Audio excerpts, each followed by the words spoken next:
"You can't expose our lies," my brother screamed, but by then I already had. If you've ever uncovered a truth so ugly it made you question your own blood. If you've ever wondered what secrets your family would kill to keep buried, stay with me. You're not alone. Because this story, it doesn't start with betrayal. It starts with a folder, unnamed, hidden, and pulsing like a live wire on an old dust-covered laptop. My name is Liora Caldwell. I'm 32. I'm an investigative journalist living in Portland, Oregon. I built my life around asking hard questions, but I never thought I'd have to ask them about my own family. Back then, it was a Thursday. Rain tapped lightly against my apartment window, the kind of summer drizzle that smelled like asphalt and half-forgotten memories. I was cleaning out a closet when I found it. A dented gray laptop. Dad's old one, I think. Or maybe Torin's back before he became the face of tech innovation. On every magazine cover from Forbes to Wired. I didn't expect it to even boot. But the screen flickered to life with a static hum. And then, there it was. A folder named Taxes 2018. Inside it, another folder labeled Dev Notes. And buried deep, a document called Ledger Red V2 Encrypted. I almost closed it. But something in me paused. My breath caught as I decrypted the file using a password I remembered Torin once joked about, Ghost Machine. The moment the screen loaded, my hands went cold. A spreadsheet, names, offshore accounts, transfer amounts, and there, 3 lines down, Caldwell Holdings, Shell Routing, Caribbean Branch, authorized by T. Caldwell. I froze. I wanted to believe it was a mistake, that maybe there was another T. Caldwell in Seattle running multi-million-dollar wire transfers through shell companies. But then I saw another file, a scanned document with Torin's signature, unmistakable, arrogant, precise. I thought my pulse couldn't race faster, but it did when I found a memo labeled Internal Compliance Risk, Laundering Sweep. My brother wasn't just involved, he was orchestrating it. And the worst part? There was a note in the corner. Keep off media radar, talk to Jasper. Jasper, my father. I pushed back from the desk, hard enough that the chair scraped the floor.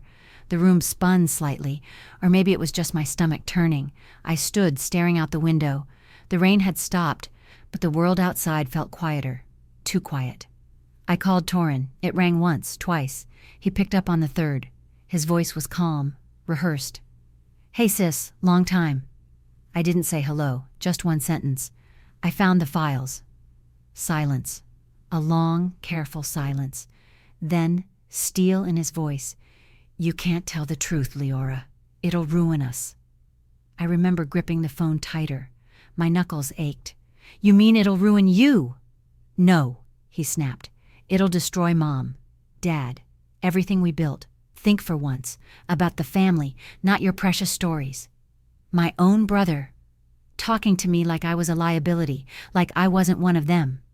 "I'm not your cleanup crew, Torin, and I'm not letting you sink us." He hung up.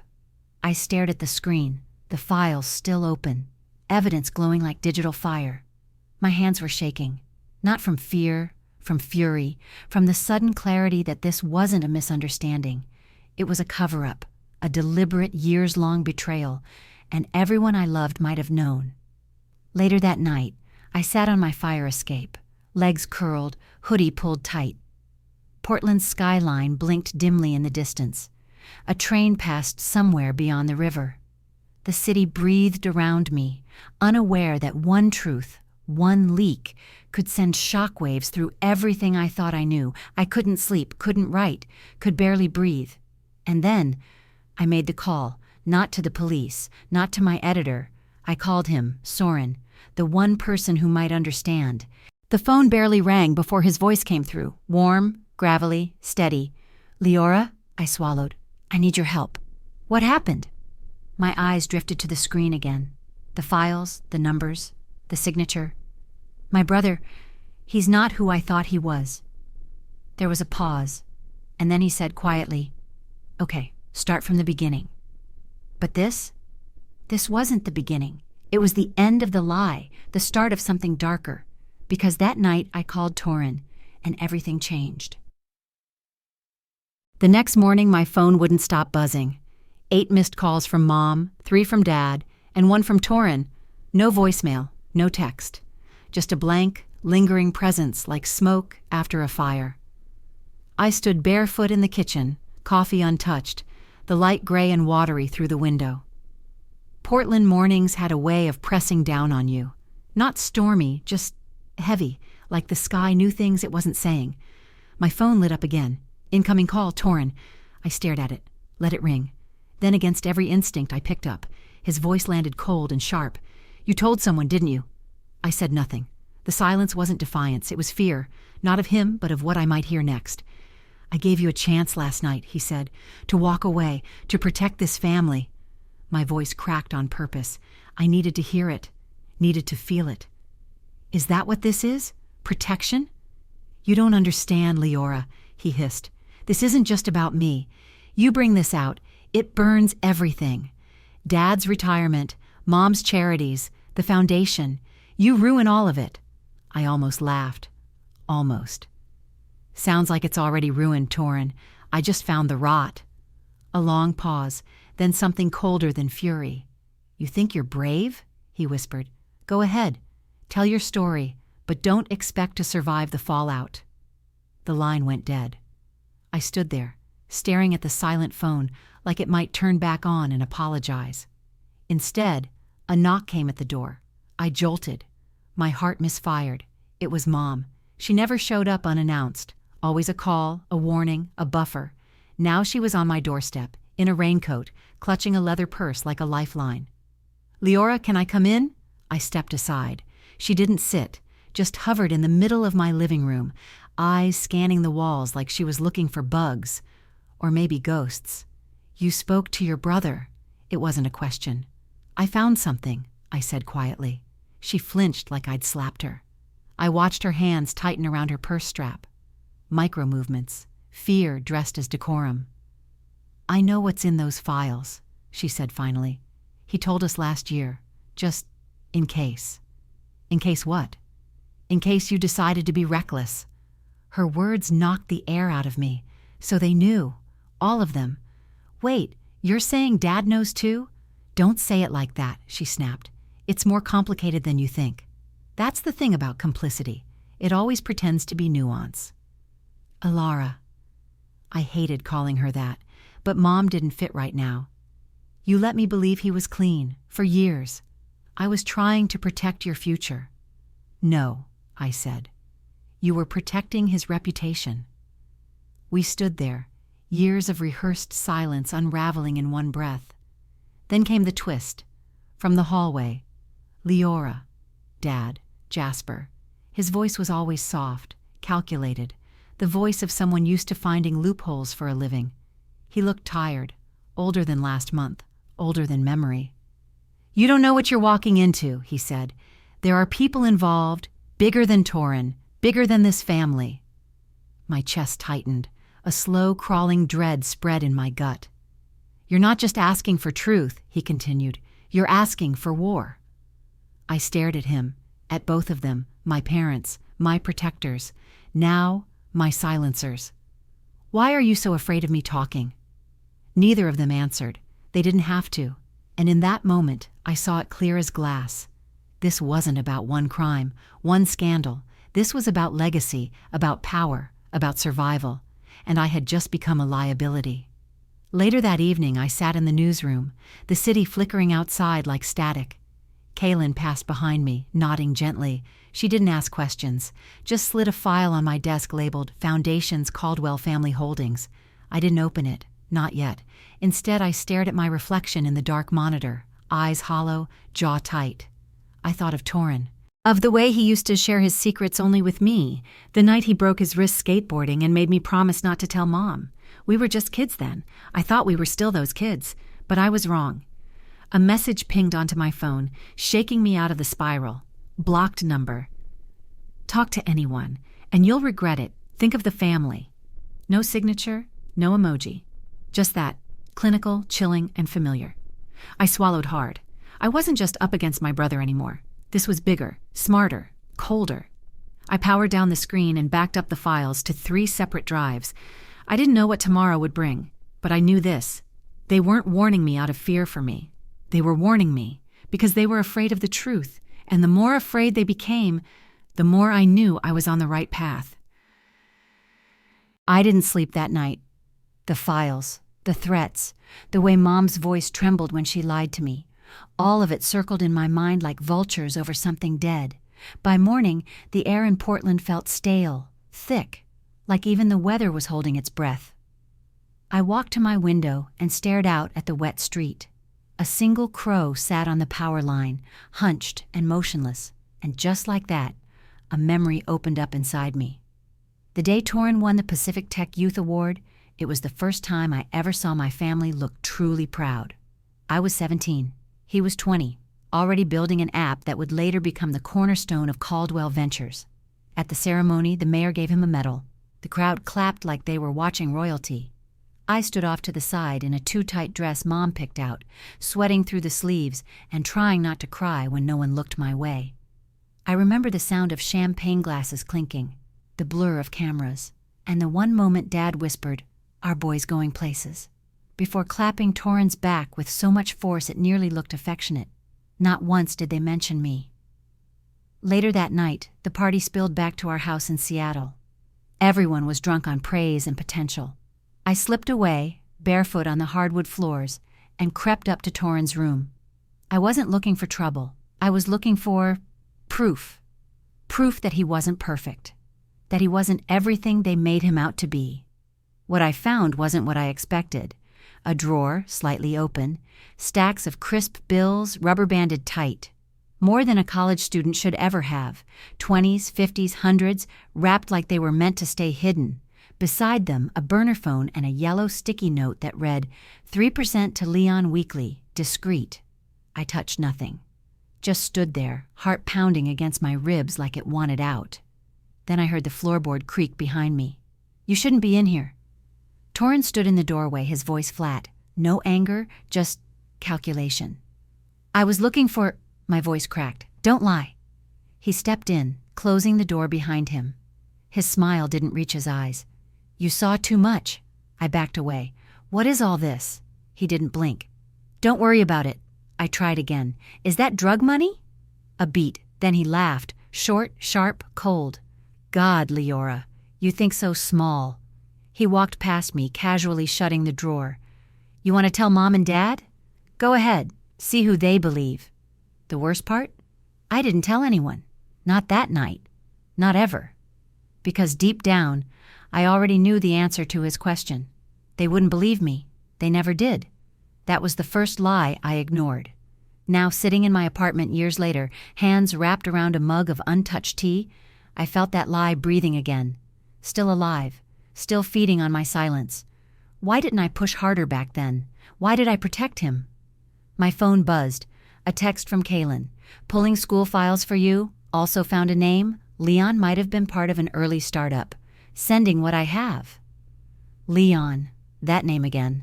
I dug through an old email folder. Back in college, Torin used to send me weekly life updates, mostly to boast, not connect. But one of them, dated spring 2012, mentioned closing an early deal with Leon in Vancouver.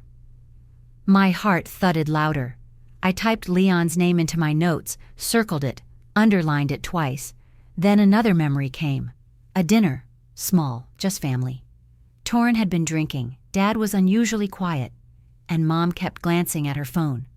Torin leaned in and said, loud enough for only me to hear, "You know, someday this'll all be yours, if you shut your mouth and play nice." I pretended not to hear, but my hand curled so tightly around the wine glass stem that it cracked in my fingers. Now, years later, that crack felt like a prophecy. The pattern had always been there. I just didn't want to see it. The fake praise, the buried cash, the threats wrapped in velvet, and the lie I'd kept buried the deepest, that I wasn't just Torin's sister. I had once been his accomplice by silence. That realization hit harder than anything else. Not because it changed the facts, but because it changed me. I looked around my apartment, the stacks of journals, the scribbled notes on the walls, the printed emails pinned like a serial killer's map. This wasn't about just breaking the story anymore. It was about undoing my own damage.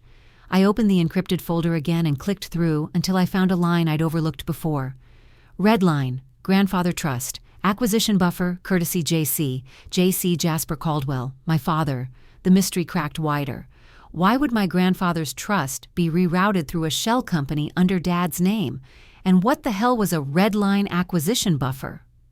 I leaned back in my chair, heart racing again. It wasn't just Torin. It never had been. And if I wanted the truth, I was going to have to go deeper than I'd ever dared. Some stories unfold slowly, like a fog lifting. Others rip through your life like a blade. This one did both. It was nearly midnight when I went back into the encrypted archive. My eyes were raw. My fingers hurt from typing. But my gut told me there was more buried in there. Something I'd missed. The apartment was quiet except for the soft hum of the air purifier and the occasional groan of the fridge. I hadn't eaten since morning. A mug of tea sat untouched, lukewarm and bitter. Click, scroll, click again. And then, a folder I hadn't opened before, titled Shadowflex Archive. I clicked it open. Just 2 files. The first, a scanned contract, vague, filled with legal jargon and acronyms stamped in a language I didn't recognize. The second, a single email. The subject line read, "You're slipping." It was addressed to Torin. No sender name. Just a string of characters and a European domain I didn't recognize. My pulse quickened. I opened it. "You're getting sloppy. The photos are enough to ruin you. If we don't receive the agreed amount by Friday, your secrets go wide. Not just to the press, but to her. Consider this your final reminder." Her. They were threatening him, not just with exposure, but with me. My hands trembled slightly as I scrolled down and found the attachments. Images, blurry, grainy, but clear enough. One showed Torin in a dimly lit hotel lounge, talking to a man I didn't recognize. Thick glasses, leather gloves, no smile. Another showed a handoff, an envelope passed under the table. The third made my stomach lurch. Torin outside our grandfather's old estate, the same one he claimed he never visited. Behind him, a black sedan with diplomatic plates. Something was wrong. This wasn't just some shady investment or embezzlement scheme. This felt global. I reached for my phone, thumb hovering over Kaylin's contact, but I hesitated. Instead, I called Soren. He picked up on the second ring. "Liora?" I didn't waste time. I found an email. Someone's blackmailing Torin. It's not just about the money. There's leverage, and it involves someone overseas. Maybe a cartel, maybe worse. Soren didn't speak for a beat. Then, "Forward it, now." I sent it. The silence while he read stretched like wire. Finally he said, "This isn't just family business anymore." A lump formed in my throat. So what is it? Trouble. And if what I think is right, it's the kind that doesn't end with a press release. I leaned back, my spine cold against the chair. Everything I believed about Torin, that he was selfish, corrupt, manipulative, it was all true. But this was something else. He was scared, and someone out there had the power to make him squirm. I thought I'd feel triumphant. Instead, I just felt exposed, as if by finding the truth I'd painted a target on my own back. Soren's voice broke through the fog. "You need to be careful. Don't tell anyone else, not yet. I already looped in Kaylin. Even her. No paper trails, no email chains. Print that message and wipe the drive. Understand?" I nodded, even though he couldn't see me. "Yeah, okay." After the call, I sat in the dark for a long time, just breathing. That's when I remembered something. Years ago, maybe 5, I'd asked Torin why he never used his own platforms for charity. He laughed and said, "Charity's what people do when they want to distract from something worse." I didn't get it then. Now I did. This wasn't just corruption. It was smoke and mirrors over something much darker. I printed the email, tucked the hard copy inside a copy of The Elements of Journalism Soren once gave me. Then I wiped the local drive and backed the rest of the archive to an offline vault. Every breath felt loud in the silence. And then, a knock. 3 sharp raps. Not urgent, not gentle. I froze. I wasn't expecting anyone. Peeking through the peephole, I saw nothing. No one. But when I opened this door, something was waiting. A manila envelope on the doormat. No address, no stamp. Inside, a single Polaroid photo of me from earlier that day. Walking to the corner store, hood up, head down, taken from behind, but unmistakably me. No note, no explanation. Just a message written on the back in red ink. Stop digging. My fingers clenched around the photo. My stomach twisted. The game had changed. I wasn't just uncovering secrets anymore. I was being watched. The envelope was still on my kitchen counter when I left. I didn't touch it again. Didn't need to. That one photo, me, walking like any normal day, was enough to strip away the illusion of safety. They were watching. And now, I needed someone who saw the whole board. Not just the moves, but the players. I texted Soren, "Need to talk, in person." He replied instantly, "Same cafe, 30 minutes." The Portland cafe hadn't changed in years. Still smelled like burnt espresso and old wood. Still played jazz too soft to recognize but loud enough to notice. Still lit by warm bulbs hanging low from beams that creaked in the rain. Soren was already there when I walked in, seated by the window. His corduroy blazer looked older than I remembered, like it had absorbed 1,000 secrets over the years. A notebook sat beside his untouched black coffee. He looked up. His eyes, sharp, steady, narrowed as I slid into the booth. "You okay?" he asked. I wasn't, but I said, "Sort of." He didn't push, just nodded and waited. I pulled the printed email from my bag and slid it across the table, then the Polaroid. He looked at both in silence, jaw tightening slightly. "I think they're connected," I said. "The blackmail, the money, Torin's panic, and now someone's trailing me." He tapped the corner of the photo with one finger, slow and deliberate. "This isn't amateur surveillance. Whoever's watching you knows how to keep their distance." "I can't stop now, Soren." He looked up. "I wouldn't let you." That surprised me. He leaned in, his voice low. "You're close. That's why they're getting sloppy. Threats mean desperation. Desperation means cracks. And cracks let the truth through." I nodded, but I couldn't stop the tremor in my hands. I curled them into fists beneath the table. "What if this isn't just Torin anymore?" I whispered. "It isn't," he said, "and it never was." That hit harder than I expected, because somewhere in my gut, I already knew it. Soren opened his notebook, flipped to a page filled with scribbles and underlines. "Kaylin sent me a partial trace on the email header. Looks like it bounced through servers in Malta and Costa Rica. Classic laundering strategy for criminal networks." My stomach dropped. Cartel? Possibly, or a syndicate posing as a startup. Either way, Torin's knee-deep in it. "And my family?" Soren hesitated. "Let's just say, your brother didn't build this alone." I stared out the rain-speckled window, letting the soft hum of conversation blur into white noise. The cafe's warmth clashed with the chill sinking into my bones, and suddenly I was 12 again, sitting in our family's dining room while Torin bragged about winning a citywide science fair. Mom kissed his forehead, Dad raised a toast. And me? I'd just gotten straight A's for the first time. They didn't even ask. That was the first time I realized silence had weight, and it had always been heaviest when it came from the people I loved. "Liora," Soren said gently. "You have a choice." I looked back at him.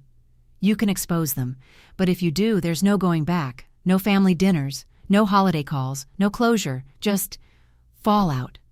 My throat tightened. "I already lost them," I said. "They just don't know it yet." His face softened. "Then tell the truth. On your terms." I exhaled slowly. My fingers reached for the tea I hadn't touched. It was cold now. "But how?" I asked. He reached into his coat pocket and pulled out a slim black USB drive.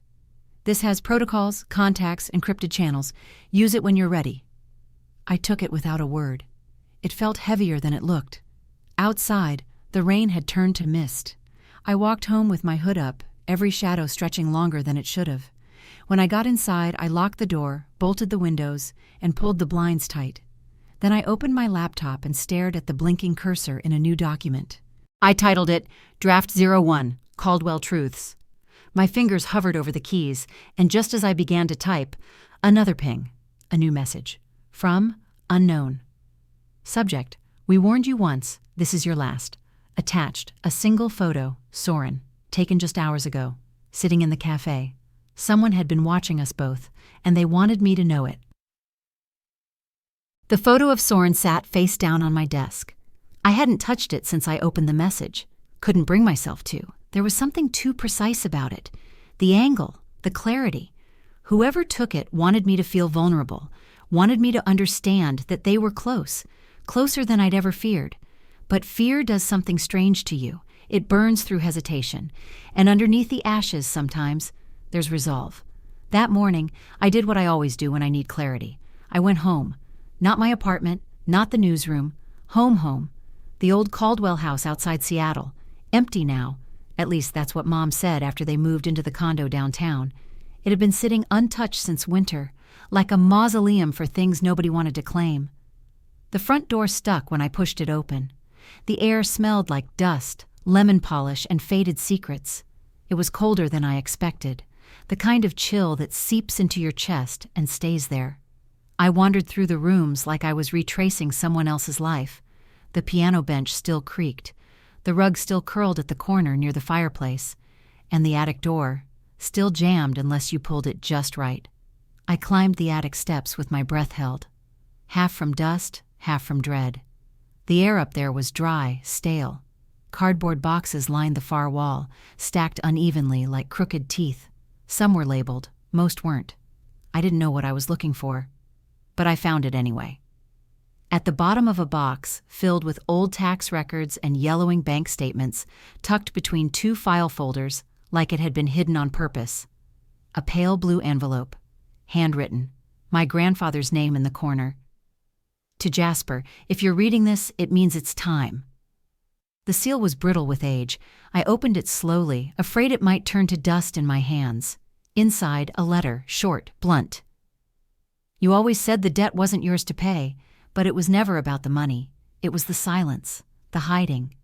We made a deal with people who don't forget, and you're raising children in the house they once funded. If they come knocking again, don't lie to Liora. She deserves the truth we never told. I read it twice, then a third time. My hands shook harder with each word. This wasn't about Torin's business. It went back further. Decades. Deals, secrets, debts. And I was born into it. I sank onto the attic floor, knees pulled to my chest. The insulation scratched my back through my coat. A beam of light cut through the grime-streaked window, catching the edge of the envelope in my hand. He knew. Granddad knew. He tried to warn my father, and instead of breaking the cycle, Jasper passed it down like a cursed heirloom. I thought about Torin, about how young he was when he started acting different, more guarded, more calculating. What if he wasn't just ambitious? What if he was trained for this? And what did they mean by raising children in the house they once funded? Who were they? The name Leon flashed in my mind. The shell accounts, the encrypted memos, the note that mentioned red line acquisition buffer. Pieces were falling together too fast to catch. I grabbed my phone and snapped a picture of the letter. Then I folded it carefully and tucked it into my inside coat pocket. Downstairs, the floorboards groaned as I walked back through the kitchen. The same one where Mom used to make lemon cake when she wanted to distract us. The same one where I overheard her whisper once, "Don't bring that up again. Not in this house." At the time, I thought she meant the divorce rumors. Now I wasn't so sure. On my way out, I paused in the hallway. The old photo of Grandpa and Dad fishing at the lake still hung crooked near the thermostat.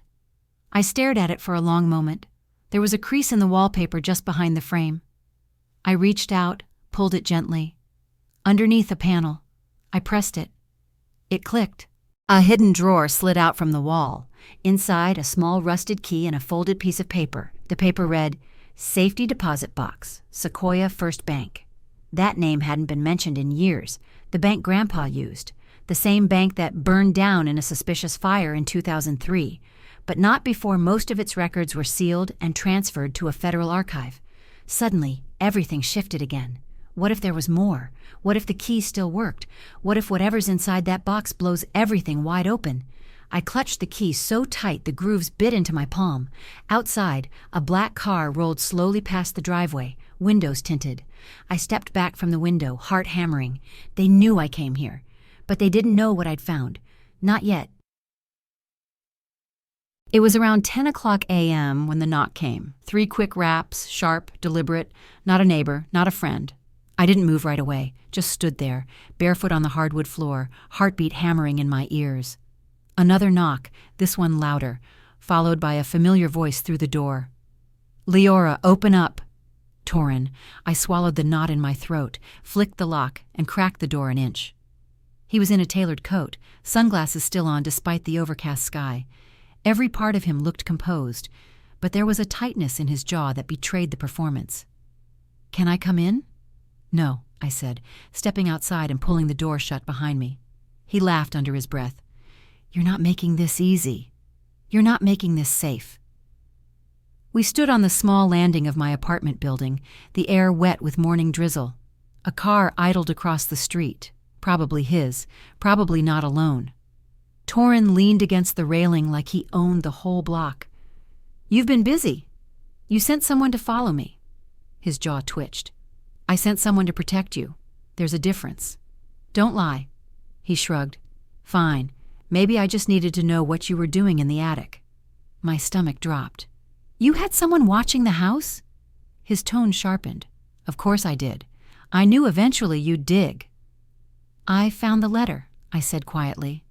That got him. His head tilted slightly. "Then you know this isn't about me. It never was." I stared at him, waiting. He pushed off the railing, suddenly too close. "You keep pulling threads, Liora. But you're not thinking about the fabric. You're not thinking about what happens when it all unravels. You're threatening me again." "No," he said, lowering his voice. "I'm telling you that whatever you think you understand, it's just the first layer. You make this public. You don't just ruin the Caldwells. You draw the eyes of people who don't forget. And they won't be gentle." "I don't care," I whispered. His face went still, then colder.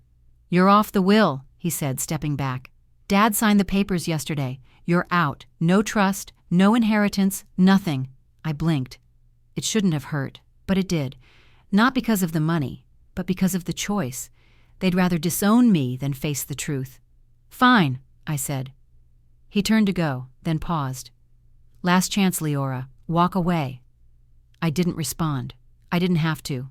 He left, and I went inside, locked the door, and let my back slide down the frame until I hit the floor. By evening, the damage had started to spread. Kaylin called, her voice tight. "I think Torin got to my editor. My column's been pulled." My chest tightened. "What?" "They said it's a liability issue, that we're too close to a defamation suit." I closed my eyes. "Are you okay?" She hesitated. "For now." "Soren?" "Haven't heard from him since yesterday." I hung up and sat in silence. Torin was cutting off every route, every ally, one by one. Later that night, I opened my laptop and found several files missing from my encrypted folder. Not gone, but scrambled. The metadata wiped. He was in my system. I stared at the blank file names, heart pounding. Torin hadn't just threatened me. He was proving he could erase me. I needed air, needed movement. I pulled on a coat and went outside, walking aimlessly through the foggy streets of northeast Portland. The streetlights cast dull halos through the mist. Cars passed in silence. Somewhere a siren echoed in the distance, sharp, then fading. My boots scraped against the wet pavement, and my fingers curled tightly into my sleeves. I kept thinking about my grandfather's letter, about the phrase he used, "They don't forget." Who were they? And what had my family promised them? Back home, I found a flash drive taped under my mailbox. No envelope, no name. Inside, one file, a video, security footage, grainy, low-res, time-stamped 2 nights ago. It showed someone sitting in a car across from my apartment, not moving, just watching, for 6 hours, until dawn. And then another figure approached the car. Torin. He leaned down, said something through the window, then handed over a manila folder. I paused the video, rewound it, watched it again, same motion, same handoff. Same expression I'd seen since we were kids, the one that said he was always one step ahead. But this time, I wasn't frozen. This time, I felt fire in my lungs. Torin could cut me off, scare my friends, scrub my files, but he couldn't erase the truth. Not anymore, not now. And that's when my phone lit up. A blocked number, text only. "You're next, unless you stop." I stared at the screen. And finally, I smiled. Because if they were texting again, it meant they were nervous. And they should be. The voicemail came just after midnight. "Liora, it's me. I need to talk. Please, don't hang up." Mom's voice cracked in the middle. That never used to happen. She was always the composed one, the fixer, the woman who could host a charity gala an hour after a family meltdown and still look immaculate doing it. But that night, she sounded afraid. And part of me wanted to delete the message. Part of me wanted to protect the fury I'd earned, to let it shield me from the ache. But I couldn't, because no matter how far I pulled away from them, I still needed to understand how deep this went. I texted her, "Come alone, cafe on Hawthorne, 9 a.m. It was raining again, Portland gray, heavy skies and thicker memories. I sat at a corner table, the steam from my mug curling in slow spirals. My fingers fidgeted with the edge of a napkin. I kept checking the door. And then she walked in. Liora Caldwell, in a dark wool coat, hair pulled back tight like it was the only thing she could still control. When she saw me, her face faltered, just for a second. Then she crossed the room and sat down without a word. I didn't speak first, neither did she. The silence stretched, elastic and sharp, until it finally snapped. "I knew," she whispered. I didn't flinch, just waited. She looked down at her hands, perfectly manicured, pale pink polish, the same she wore when I was little. I remember thinking it made her look like a magazine mom, back before I realized polish couldn't cover rot. "I knew about Torin," she said again. "Maybe not everything, but enough." "How long?" Her eyes filled, but the tears didn't fall. "Since the year he turned 25. That's when Jasper found the first wire transfer." "And you said nothing?" "I said everything I could without losing both of you." I pushed back in my chair, air catching in my throat. "That's not an answer." She leaned forward, voice trembling. "You don't understand what it's like, being married to a man who won't confront anything, to a son who smiles while lying through his teeth. I tried to reason with them. I tried to fix it quietly." "You let them bury me," I said, over and over. Her lip quivered. "I thought if I stayed quiet, if I kept it contained, it would pass, that he'd grow out of it." "You don't grow out of laundering cartel money, Mom." That hit her. She looked away, hand tightening around her coffee cup. Then she whispered the part I didn't expect. "I took a bribe." I blinked. "What?" Her voice was barely audible now. "From one of Torin's associates, years ago. He said it was to keep the family out of media crossfire. Promised it was just insurance. I thought I was protecting you." The room tilted slightly. I stared at her, searching for the woman who used to sing me to sleep when I had night terrors, the one who ironed notes into my lunch napkins in second grade, but all I saw was a stranger wearing her face. "You always said truth was everything," I said. "That secrets destroyed people." "I know." "So why did you become one?" Tears slid silently down her cheeks now, untouched. "Because I was afraid of what would happen if I didn't." "And now?" She looked me dead in the eye. "Now I'm more afraid of what happens if you don't speak."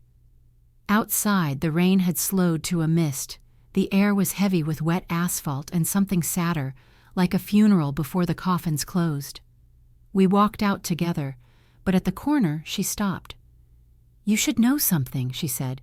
"Torin isn't just trying to scare you, he's being pressured." "By who?" "I don't know their names. I never asked." That felt like the truth, and also a lie. "Why are you telling me now?" "Because if I die with this inside me, it makes me complicit forever." She reached into her coat and handed me a small envelope. "It's not much, but it's a start." Then she turned and walked away. No hug, no goodbye. Just the sound of her heels clicking against wet concrete, like the past retreating. Back home, I opened the envelope. Inside, a handwritten ledger. Half-burned, faded ink, it listed names, payments, locations. At the bottom, an initial. EC, her confession, in black and white. I held it like it might disintegrate. This wasn't just about Torin anymore. It never was. And now, someone else knew I had it. My phone buzzed again. This time, no threat. Just a photo. An alley. Dimly lit. A familiar silhouette walking alone. Kaylin. And behind her, a second figure. Watching. I stared at the photo for a full 30 seconds before I let myself breathe. It was grainy, Zoomed in from a distance, but there was no mistaking her. Kaylin, stepping out of her building with her usual oversized tote slung across one shoulder. Behind her, a dark silhouette, hood up, face hidden, staring. A single word came with the image. Careful. The threat wasn't loud anymore. It had gone quiet, surgical. I tried Kaylin 3 times. No answer. I left a voicemail I hoped didn't sound like panic, but I could hear the shake in my own voice. Call me the second you get this. Don't go anywhere alone. Please. My apartment suddenly felt too small, too loud. The fridge buzzed like it was screaming. A branch scraped the window with a slow, grating rhythm that made me flinch. I backed away from the photo on my screen. And that's when I noticed something else. A marking on the brick wall behind the shadowy figure. A barely visible graffiti tag. 3 looping lines and a triangle. It triggered something. A memory I couldn't quite reach. I opened my laptop and pulled up my files. Everything I had from the email servers, the offshore accounts, the leaked surveillance. Scrolled. And there it was. Buried in a corrupted metadata tag from a shell payment document. Site, Delta mark, 3 symbol confirmed. The same shape, same geometry. It wasn't random. I forwarded everything to Soren with 1 line. They're getting sloppy, but also closer. Within minutes, he responded, 3 is linked to an old defunct company used by South American syndicates. Tech laundering, low profile, high threat. You need to get out of your apartment. Now. I didn't hesitate. Threw on a jacket, grabbed my USBs, my laptop, the burner phone Kaylin had given me last month, just in case. Slipped out the back stairs. The streets were damp from a recent drizzle. Portland fog rolled low, hugging the sidewalk like something alive. I ducked into a coffee shop I knew had no cameras, found the corner booth, and ordered nothing. Just sat there, pulse thudding in my ears, watching the door. 15 minutes passed. 20. Then my phone vibrated. Kaylin. I picked up faster than I could breathe. Are you okay? I'm fine, she said, but I saw him too. What? The guy in the hoodie. He wasn't just watching me. He followed me from the library to my car, then disappeared. Did you get a plate? A detail? No, but... Liora, he dropped something. My stomach tightened. Dropped? He brushed against me, slipped something into my tote. What was it? A note, 1 word, written in red ink. I waited. Stop. That's it. After the call, I stared out the window at a man smoking across the street. He didn't look suspicious, but now I didn't trust anyone who lingered. I thought back to the graffiti, the metadata, to the symbol. Why that wall? I messaged Kaylin. Where exactly did he follow you? She sent a pin. I cross-referenced it with an old zoning map, and there it was, the warehouse near the river, the one that used to be listed under Caldwell Holdings until it was sold, quietly, 2 years ago, to an LLC with no history, no tax filing, and a single transaction, a bulk cash deposit from a bank flagged in multiple laundering cases. It wasn't just a front, it was active. And someone didn't want me knowing that. I made my way there on foot, ducking down side streets, checking reflections in every shop window. The warehouse stood like a giant shadow on the block, unmarked, surrounded by chain-link fence and broken lamps that buzzed but didn't light. I stayed across the street, behind an abandoned newsstand, and waited.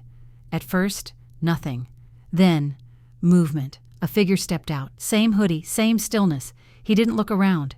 He looked directly at me. Even from across the street, I felt it. That strange electric pressure of being seen. I didn't run. I raised my phone, snapped a photo. And that's when he lifted a hand. Not to wave, to point right at me. Then he turned, dropped something at his feet, and vanished back inside. I waited 10 minutes, crossed, approached slowly. The object on the sidewalk, a small, folded paper, taped shut. I peeled it open with the corner of my coat sleeve. Inside, 1 printed sentence. You're not the only Caldwell they're watching. Underneath it, a list, 3 names, mine, Kaylin's, and Soren's. No address, no timestamp, just that. A chill rippled down my spine like ice cracking in reverse. I shoved the note into my pocket, backed away, and called Kaylin. We're not paranoid, I said. They're cataloging us. Why? I looked back at the warehouse, at the fading light. I don't know yet, I said, but I would. And if they thought I was done, they didn't know how much of me was built to endure fire. I didn't sleep that night. The note, the list of names, the shadow in the warehouse, they ran loops through my mind like a tape I couldn't shut off. But somewhere in the fog of fear and adrenaline, I made a decision. No more waiting, no more pieces. It was time to light the whole thing on fire. By 7 a.m., I was at Kaylin's place, both of us hunched over laptops in her kitchen while her cat paced the counter like it sensed something electric in the air. Rain tapped gently on the window pane, Portland's version of a war drum. "We go wide," I said. "We don't pitch, we publish. Full file drop, names, dates, receipts." Kaylin nodded. "I've got the documents prepped for upload. I reached out to 3 syndication partners. They'll mirror the article as soon as it goes live." My pulse was a thrum in my wrists. I handed her the final pieces. The ledger from Mom, the warehouse photos, the metadata trail Torin decrypted last night. "It's all here," I said. "Proof of the accounts, the syndicate links, the family laundering structure, and the threats." She skimmed them in silence, then looked up. "You ready for this?" I didn't answer right away. Instead, I stared at the cursor blinking on the headline line. "The Caldwell Web, How Power, Blood, and Silence Protected a Global Crime Network." I clicked publish. The article hit like a thunderclap. Within 20 minutes, it had been reposted by 2 major outlets. Within an hour, it was trending on every platform. By noon, news vans lined the sidewalk outside my apartment building. I didn't go home. I couldn't. I stayed at Torin's place. We watched it all unfold from his living room couch, the blinds drawn, a single lamp on, casting long shadows across the walls. He passed me coffee without a word. We both knew it was only a matter of time. The first blow came at 1:42 p.m., an emergency press conference. Torin at a podium flanked by 2 pale-faced lawyers. No family, no Liora, no Jasper, just him. His voice was calm, measured, but I knew that voice. I knew the fractures behind it. "I categorically deny the claims made this morning by Liora Caldwell," he said. "These allegations are not only false but malicious, designed to damage a legacy that was built on integrity." My jaw clenched. "He's lying to their faces." Torin muted the screen. "Of course he is, but lies don't last forever." And then, like fate heard us, something shifted. A second camera feed. Federal agents, stepping into frame, approaching the podium. Torin's eyes flicked sideways. And for a second, just a breath, his mask slipped. He saw them, realized what was happening, and in that tiny flicker of panic, I saw the boy I used to know, the one who made up lies about monsters under my bed just to watch me cry, then comfort me like a hero. But no one was comforting him now. The agent stepped in. One whispered something. Torin's mic cut. The feed went silent, then static. Then, cut to a generic news anchor. "We are working to confirm what appears to be an unexpected federal intervention," Kaylin called 3 minutes later, breathless. "They raided the holding company's headquarters in Seattle. Half the board's already been detained." I leaned against the wall. It felt cool, solid. "And Torin?" "Still unconfirmed." I hung up and looked at Torin. He nodded toward the TV. "It's happening. You started the avalanche." But I didn't feel victorious. Not yet. Because somewhere deep in my chest, something cold still hadn't moved. Later that evening, I walked the stretch of river trail behind the old city courthouse. Fog rolled across the water like breath from some sleeping beast. The city buzzed behind me, sirens, shouting, the pulse of headlines spreading across screens. But here, it was just me, and the wind, and the truth. I sat on the bench where I used to meet Dad when I was little. He always brought 2 hot chocolates, one for him, one for me, and told me stories about what justice really means. Now I knew better. Justice doesn't arrive in clean packages, it claws, it exposes, and sometimes it hurts the very people it's meant to protect. My phone buzzed. A blocked number, again. I hesitated, then answered. The voice wasn't Torin's. It was lower, older. "You did well," the man said. "You got their attention." "Whose attention?" Click. The line went dead. And in the silence that followed, I realized something I hadn't let myself think until now. This wasn't over, not even close. The morning after Torin's arrest, I walked into my father's study for the first time in over a decade. Not metaphorically, literally. I'd avoided that room since I was 18. since the night I overheard him on the phone, muttering about non-disclosure schedules and federal backstops. Back then, I didn't understand the words. Now I knew too well what they meant. Jasper Caldwell had always been the quiet one, the one who never raised his voice, never said too much. And maybe that's what made him the most dangerous. He was already waiting when I arrived. No greeting, no embrace, just a glance over his glasses and a soft, "You came." "I published everything," I said. "I know." His voice didn't tremble, not even a little. The study smelled like old cedar and colder regrets. Papers in neat stacks. Legal books perfectly aligned on the shelves. A crystal decanter of untouched bourbon in the corner. I noticed it had dust on the rim. "You're not here to apologize," he said, turning to face me fully. "So what do you want, Liora?" "I want the part you kept hidden." He blinked slowly. "You already exposed us." "Not you," I said, "not your part." Silence. Then he moved to the desk, pulled open the center drawer, and took out a faded manila folder. No label, no lock. He handed it to me like it weighed nothing. But I felt it, right in my chest. Inside were bank records, correspondence, a notarized transfer deed, and one photo.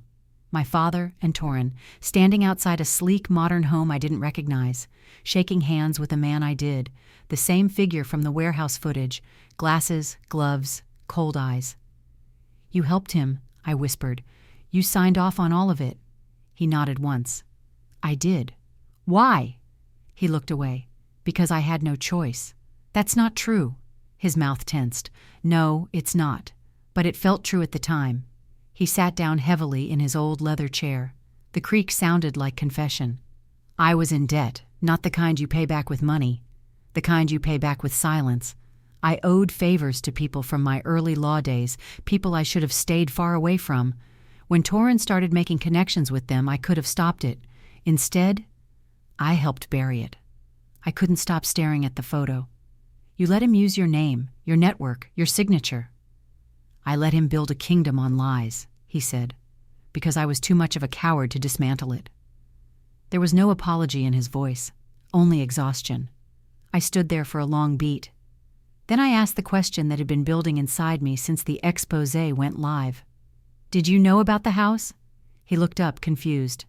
"The one I grew up in," I clarified. "Did Torin fund it with cartel money?" His silence answered everything.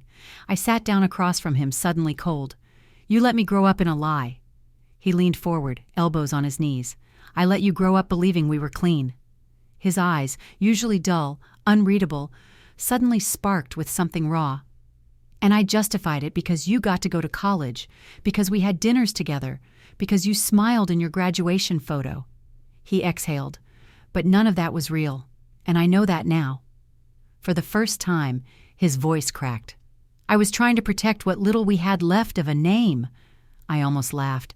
"A name isn't worth protecting if it poisons everyone who carries it."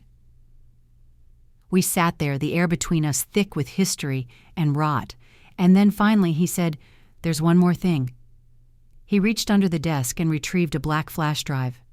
"I didn't know Torin kept copies, but I found this 2 weeks ago, hidden in the lining of the safe. I couldn't bring myself to open it." I took it without a word. It was lighter than I expected. "Whatever's on that drive," he said, "you need to be the one to decide what happens to it." He stood up and walked toward the window, back turned to me. "I know there's no coming back from this. Not for me, not for him." Then barely above a whisper, "But maybe you can walk forward." Back at Soren's, I plugged the drive in. One folder, one file, a video. It was grainy, likely taken from a hidden camera. Torin, Jasper, and the third man, the one from the warehouse, standing in a dimly lit hotel suite. Torin's voice. "If she ever talks, we burn it all. You know that, right?" My father. "She won't. She's still my daughter." The man. "You better hope she stays that way." I paused it. My throat was dry, my hands cold, and still, I wasn't surprised. This was the cost of legacy, of silence, of family twisted around power until the rope snapped. I stared at the screen, and then, a knock. I turned toward the door. Another knock. Slow, heavy, deliberate. The knock came again, slower this time, almost hesitant. I stood there frozen, the flash drive still warm in my palm. Behind that door could have been anything. Another threat, another ghost from my family's past. But when I opened it, it wasn't a shadow. It was Liora. Her eyes were red. No makeup, no jewelry, just a navy sweater and trembling hands wrapped around a paper envelope. "I wasn't sure you'd open the door," she said. "I wasn't sure I should." We stood like that for a moment. The hallway light buzzed overhead. My heart thudded against my ribs like it had unfinished business. She held the envelope out like a peace offering. "Your grandfather's safety deposit key?" It wasn't the only one. Inside the envelope, another key, a slip of paper, coordinates, and a second voice behind her. "We thought you deserved all of it." Jasper. His presence used to fill a room with calculation. Now he just looked tired, smaller somehow. I stepped aside and they walked in. No one sat. "We were wrong," Liora said, eyes locked on mine. "We thought we were protecting you, but really, we were protecting ourselves." Jasper didn't speak, just nodded, once. I took a breath. "It's too late for confessions." "It's not too late for truth," he said. "Not if you want the rest of it." 3 days later, we opened the second box. It wasn't at Sequoia First Bank. It was buried in a private storage unit northeast of Tacoma, disguised under an alias Torin used when he was 16. Inside, ledgers, offshore directives, recorded conversations, even contracts tied to international investments I'd never seen in any database. But one document stood out. A funding agreement, signed by both Torin and me, except it wasn't my signature. It was forged. On a deal dated 3 days after my high school graduation, which meant they were setting me up as a fallback, I said. Soren, standing beside me, gave a slow nod. "You were the contingency plan, the clean face, the backup story if Torin ever needed a scapegoat." I stared down at the document, fingers trembling, and suddenly it wasn't about betrayal anymore. It was about survival, mine. By the end of the week, I turned everything over to federal agents. I sat through depositions, handed off years of evidence, watched them nod solemnly at the scope of it all. Torin was denied bail.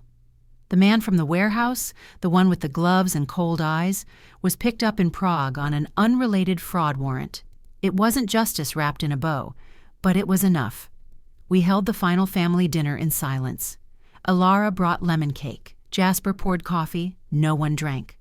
We sat at the long table that once held birthday candles and Thanksgiving turkeys. Now it held grief and consequences. "I'm not angry anymore," I said after the longest pause. They looked up. "I'm not forgiving you, but I'm not carrying you either. From now on, you live with what you did, and I live with what I exposed." Jasper lowered his eyes. Liora whispered, "We deserve that." And maybe they did, but I wasn't there for them.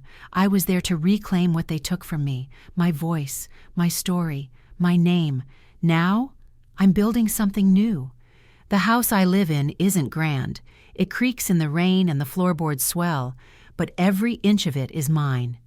Kaylin stops by weekly. Soren's teaching again. Liora sometimes sends me clipped-out articles with scribbled notes in the margins. Old habits, I guess. And me? I still write, but not to expose anymore, to rebuild. Here's what I've learned. Truth is heavy. It burns. It breaks. But it also clears the rot.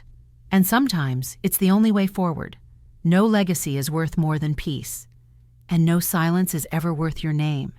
If this story meant something to you, if you've ever carried a secret too long or stood your ground when no one stood with you, I hope you'll subscribe, like, comment, and share. We've got more stories coming. Stories of truth, healing, and the hard paths home. Stay with us. You're not alone.